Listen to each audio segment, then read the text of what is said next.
Well, howdy there, Internet people. It's Bo again. So, today we are going to talk a little bit about the dynamics, some terminology, answer some questions, talk about the term over the top and why it's being used, and just kind of run through some of the positions that seem to be changing, but they're actually not. they're just becoming more direct in the public statements of the long-time positions.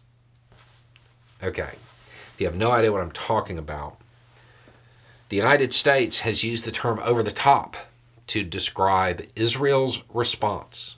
Israel's operations were over the top. The question has come in a bunch. Why are they using that term? Because they don't want to say overreaction. Overreaction is politically untenable. It's not a good way to say it. And saying it that way is a bit too open. Remember, when you are talking about small force, big force dynamics, the goal of the small force, as weird as it sounds, is to provoke the larger force, the establishment force, into an overreaction. Saying the response was over the top is saying that Israel played into the hands of their opposition. That's what's being said with that terminology.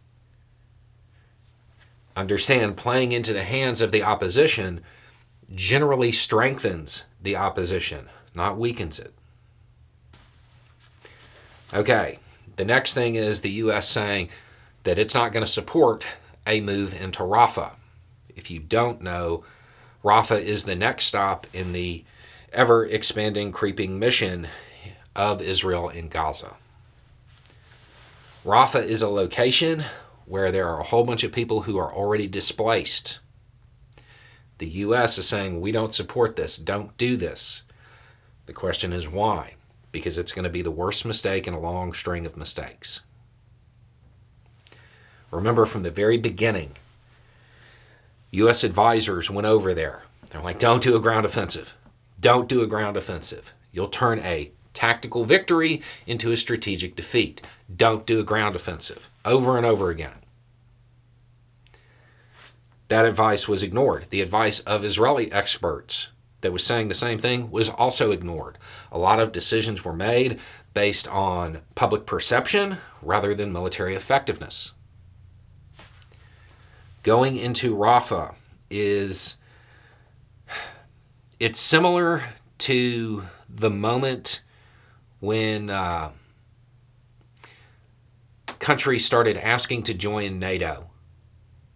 If you were to compare it to the Russian invasion of Ukraine, the moment other countries started asking to join NATO because of that invasion, that was the moment where a tactical victory turned into a strategic defeat, and there was no changing it from that point.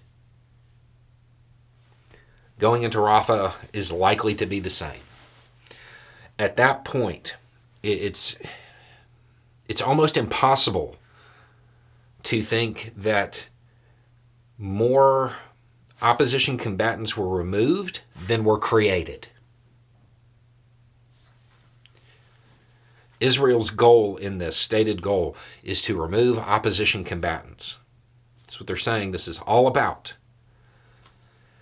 Going into an area full of people that is already displaced, that have already been impacted, driving even further into it, it is likely to take people who are already kind of on the brink and push them over the edge. Remember, the goal of provoking the overreaction, provoking an over-the-top response,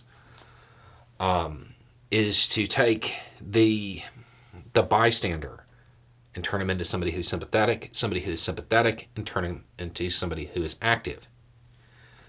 Those people who already had to leave their homes, these were people who didn't want to be involved. Bringing it to them again, it is unlikely that they will escape that transition a second time. Israel's stated goal in this is to reduce the number of opposition combatants. I mean, their stated goal is to eliminate them completely. There's not going to be any left. That's not going to happen. That's not real. That doesn't ever occur. The best they could have hoped for was to reduce the total number. If they go into Rafah, that won't happen. And this is the U.S.'s very polite way of saying that. Saying that going into Rafah guarantees that more opposition combatants will be created than were removed. Meaning, for those who are following this from the perspective that I think most people are looking at it, the likelihood of another seventh will be higher, not lower. That's the U.S. position. That's what's being said with this. Now, whether or not you agree with that, that's up to you. But that's what the U.S. is saying. When they're saying we don't support going into Rafah, when they say it was over the top, they are just becoming more open about the actual dynamics of this kind of conflict. It's not actually a change in policy. It's just saying it more bluntly, because a whole lot of people, and this is something we've talked about on the channel before, the U.S. did a whole lot of stuff behind the scenes, very subtly, very diplomatically, trying to avoid a lot of stuff, a lot of bad stuff. They tried to avoid the ground offensive to begin with. But because they were doing it diplomatically and doing it subtly, a lot of people in the United States especially missed that. They didn't believe the Biden administration was actually trying to do that because it wasn't announced. At this point, there's no reason diplomatically to be subtle about it anymore. So they're not. So for the average American, it looks like a policy shift. It's not. This is what was said from the very beginning. Remember when the U.S. sent the general over, and there was the whole thing because everybody thought he was the general over Fallujah? That advice was, don't do this. You're going to mess up. It's the same advice. Only now it's at that line. If they go into Rafah, it's the U.S. position that there is no way they're going to come out of this better than when they entered. That's what's being said. So I know that it appears like it's a policy shift. It's really not.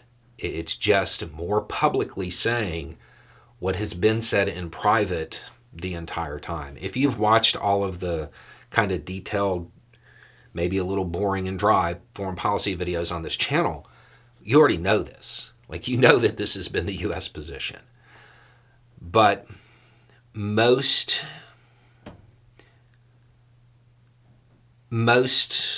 Americans don't know that. Most Americans see the big sound bites, which is Biden saying, we'll be behind Israel no matter what, and they see the stuff along those lines. They don't get any coverage of the dry, boring foreign policy stuff because it's dry and boring and nobody watches it. So most outlets don't cover it. But when something like this happens, this is why it's important. It's not a policy shift. Nothing has changed. It's just now they're saying it more openly. Anyway, it's just a thought. Y'all have a good day.